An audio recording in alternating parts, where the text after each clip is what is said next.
I'm struggling a lot today, seeing all these videos of the hate going around with this mass deportation.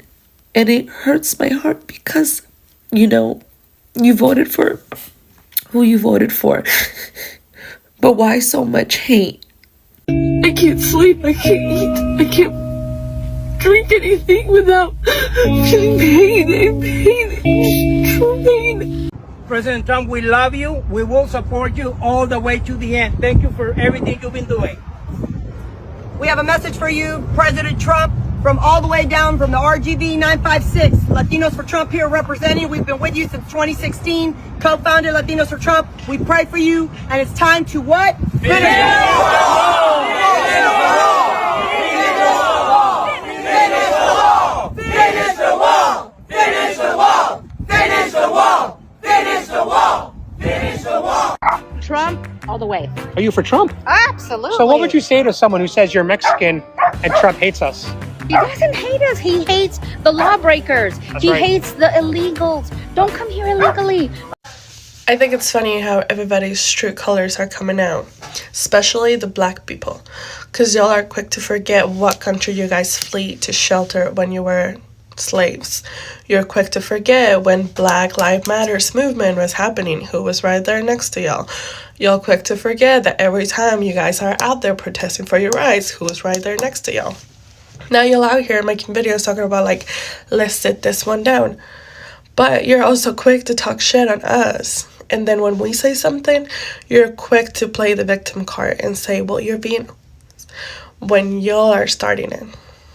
But to each their own. Our true colors are showing.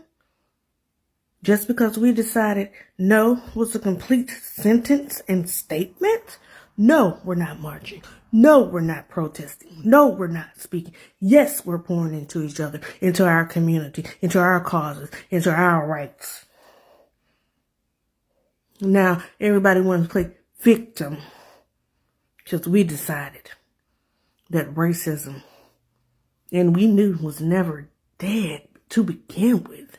But when you rather have a white man in office than a black woman, you tell me who true colors are shining through. We're rolling out. We're going and growing. Be happy with your choice. You made it. Peace. This is for my Latinos for Trump. I'm about to say something that's going to piss a lot of you guys off, so you might as well unfollow me now before. Latinos for Trump are in tears right now. Just a month ago, many of them were celebrating, proudly backing Trump and believing he would make their lives better. But now, protests have erupted across the US. Deportations are happening at an alarming rate, and many of them are facing the reality they never thought would come for them. What's even crazier, instead of holding themselves accountable, some are blaming Black people for not standing with them. Hey guys, welcome back. My name is Robbie Masaga, and today I want us to talk about Latinos again, because I've covered this topic before, but it seems like Latinos have not yet learned their lesson. Why are they lamenting and crying on social media? And this is what they chose.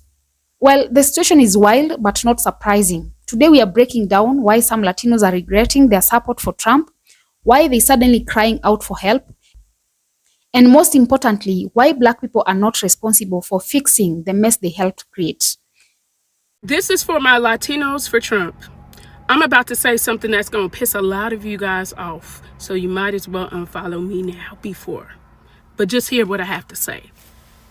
Black people in America have been very, very gracious to you all. The civil rights movements for equal opportunity employment started with Black people. The reason you were able to get equal opportunities when you became a citizen and other immigrants, the birthright citizenship, it's because of civil rights movements Black people died and fought for. And we have never shoved it in your face. In fact, most of you don't even realize our civil rights movements are what made you benefit. But still, you thought you were better than the rest because you got close to this proximity. But one thing that you will never be able to do is jump in their skin. We paved the road on which every birthright citizen has walked on. While you gallivanted, Latinos for Trump in masses. And now those rights have been signed off, and they want to send you back to your country because they wanted to make sure you knew that you were not part of the club. And you wondered why we were upset about what you chose to do. It's because our ancestors were enslaved, fought, and died for the opportunities that you guys have today to even come into this country and become a citizen, to even vote against your own best interest.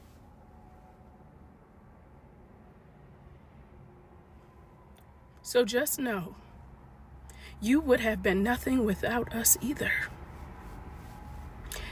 I just wanted to put you in your place, since America is as well. I just wanted you to know what our people did for you. So wave your flag as he is taking that birthright from you, while we're still on this side of town or country fighting for the right back. Again. Okay? Don't ever forget where you came from. Okay? Because guess what? They thought you were just good enough to work in a factory or pick cotton.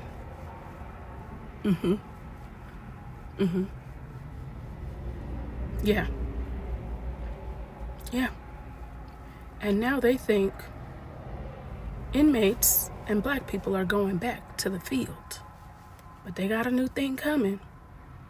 So next time y'all come back over here to America and use the rights that our ancestors have died and fought for, appreciate it. Now go ahead and rave that Latinos for Trump flag. Be proud that you dismantled the very thing that we died and fought for. People's true colors are showing. Let's unpack that. Been the blueprint for resilience, culture, and activism. Realize that majority of the rights that you have in America are because of people who look like me. I'll keep going. She brought up Black Lives Matter, which I love this topic. Yes, we were outside fighting for our lives, not just holding signs, treating activism like a trend. It's not a viral moment, sweetie, because we live that fight every day. As for the "we were there" narrative, standing beside us is the same as standing for us, especially if you're quick to talk down on us the moment it's convenient. About fleeing to America during slavery. Mexico abolished slavery in 1829, which made it a refuge for enslaved black people escaping the US. We didn't flee. They sought freedom. Those two are not synonymous of each other. Flipping through a history book, a Google search would have told you that.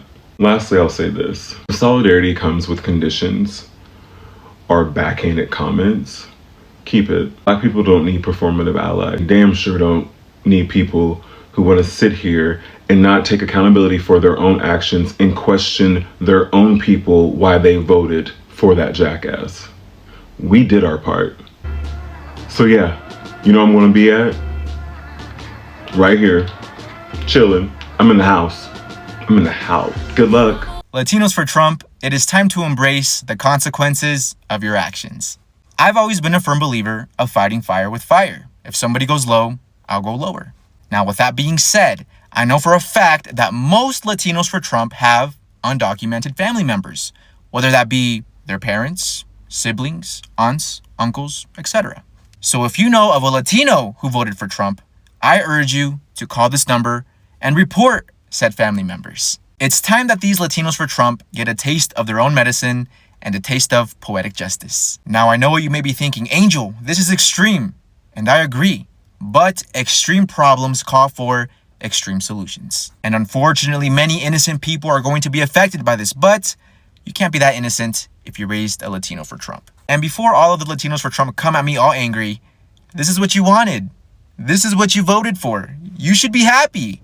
Let me see that smile. But there you have it, guys. Once again, there is that number. You know what to do. It's time that these Latinos for Trump learn the hard way. But anyways, let me know what you guys think. Not too long ago, these same Trump-supporting Latinos were cheering when he won. They believed in his promises, thinking he would uplift their communities, protect their interests, and somehow make America better for them. Many even distanced themselves from other minorities, thinking they were the good immigrants who wouldn't be affected by Trump's policies. But now, the very man they put their trust in has turned against them. Mass deportations are happening, immigrant communities are being torn apart, and people who once felt safe are now living in fear. It's a complete reversal of what they expected. And suddenly, they're realizing that just because they supported Trump does not mean they're exempt from his harsh immigration policies. This isn't new though. Trump has always made his stance on immigration clear. From day one, he labeled Mexicans as criminals and, rapists. He pushed for a border wall. He tried to unalive DACA. He made it known that his policies would be strict. Yet, some Latinos still backed him, thinking they were immune. Now, as ICE ramps up its operations and families are being separated, they're realizing they were just as much as a target as everyone else. What's truly shocking, or maybe not shocking at all, is that instead of taking responsibility for their political choices, some of these Latinos are turning around and blaming Black people for not supporting them now. They're asking, why aren't Black people standing with us? Why aren't they marching for us? Let's be clear, Black people have always fought for justice, not just for themselves, but for all marginalized groups. When Black Lives Matter was in full force, many of these same Latinos were either silent or actively mocking the movement. Some even repeated conservative talking points, saying we are not like them, or distancing themselves from Black struggles, thinking that aligning with Trump would protect them. But now they want solidarity. Now they want Black people to step in and fight for them. It doesn't work like that. Solidarity is a two-way street. You can't ignore Black issues, mock their movements, and then expect them to come running when it's your time to suffer. This whole situation is a lesson in political accountability. If you vote for a leader who openly disrespects and targets minorities, don't be surprised when he eventually turns on you. Many of these Latinos thought Trump's policies would only affect undocumented immigrants from other groups, but they quickly realized that his immigration crackdown doesn't discriminate. It's a harsh wake-up call, but it's one that has been coming for a long time. If you align yourself with someone who doesn't truly care about your community, thinking you'll be safe, you are setting yourself up for failure. That is exactly what's happening. Trump supporters in the Latino community thought they were different. Now they see that in Trump's America, they are just as vulnerable as anyone else. Honestly, I feel sorry for the families who are suffering. Nobody deserves to be torn away from their loved ones, regardless of their political choices. But at the same time, I can't help but shake my head at how predictable this was. They had all the warnings. They saw what Trump did in his first term. They knew what he stood for, yet they still chose him, thinking they would somehow benefit. Now, as protests break out and reality hits, they are looking for support. But where was the energy when Black people were fighting for their rights? Where was this unity when other marginalized groups needed help? It's frustrating to see people only care about injustice when it directly affects them. The question is, what's next? Will this Latino learn from this? Will they finally understand that supporting a leader who doesn't respect minorities is a dangerous game? Or will they continue to make the same mistake, hoping that next time they'll be safe? For those protesting now, I hope this is a wake-up call. I hope they realize that you can't ignore oppression until it knocks on your door. If they truly want change, they need to stop aligning with politicians who don't care about them and start standing with people who have been fighting for justice all along. So, what do you guys think? Do you feel sorry for these Latinos who are now regretting their votes? Or do you think this is a consequence of their choices? Let's talk on the comments. Don't forget to like, share, and subscribe as well. Until next time, guys. Bye-bye. We are here. We do so much for this country. As the protest unfolded, a fight broke out, prompting other protesters to intervene and break it up. From the air, you can see protesters filling the streets and blocking traffic as motorcycles perform donuts, adding a dramatic and attention-grabbing element to the demonstration. Police responded to the scene but didn't intervene, instead just closing off the streets.